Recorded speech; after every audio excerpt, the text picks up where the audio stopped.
God family, I really missed you all these years, and I'm very, very happy to come back to Italy, to Rome, and to meet Amra and Alfonso and Andrea. Thank you very much for all the connections that you have brought. Okay, so tomorrow I was supposed to speak mainly on the difficulties that are faced in my experience as a journalist in the field of biodiversity. So it's a little different. It is difficult. Anything in India with writing in the environment is difficult. It's true. But my presentation tomorrow will deal with journalists who did very, very well. It was a very successful 3-year program to get them to write on biodiversity issues in India. And as far as journalists go, after that, the impact of that has been really good. One of them is a managing editor, the other one is a news TV anchor. There are 3 or 4. One has gone on for a PhD, but communication studies for biodiversity and biology. I mean, all of them have done very well. The impact of that on the media, see, we are a very big country. We're huge.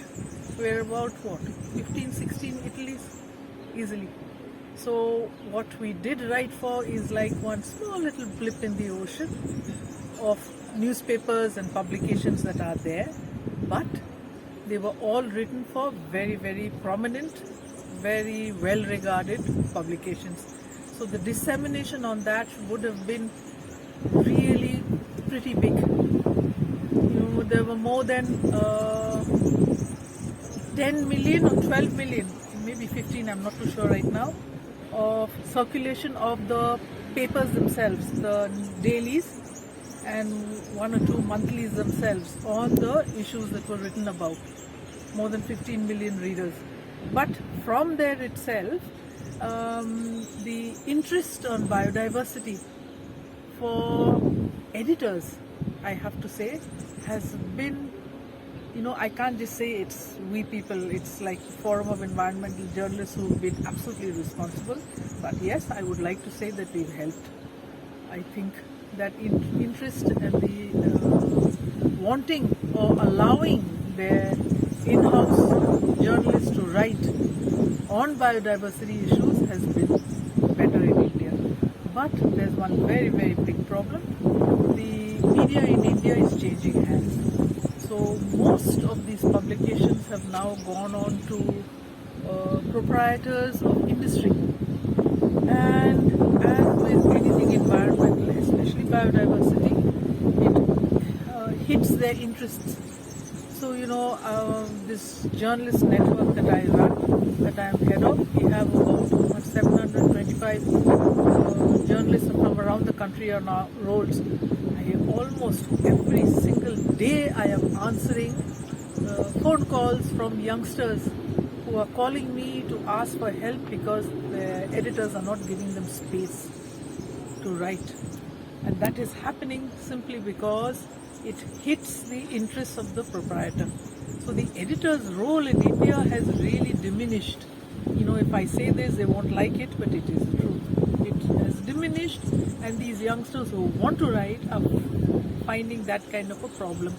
So we sit and think and tell them to use the social media skills and put it out, because if you can't do it in the regular newspapers and publications, then you use where you will reach youngsters.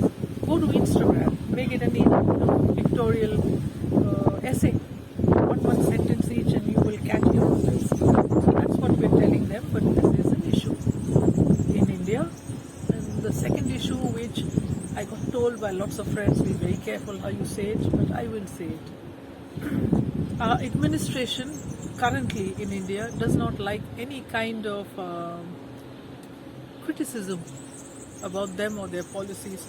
There are histories of journalists being harassed because they have spoken out against government policies, or they have been critical of some administrative leaders some way or the other.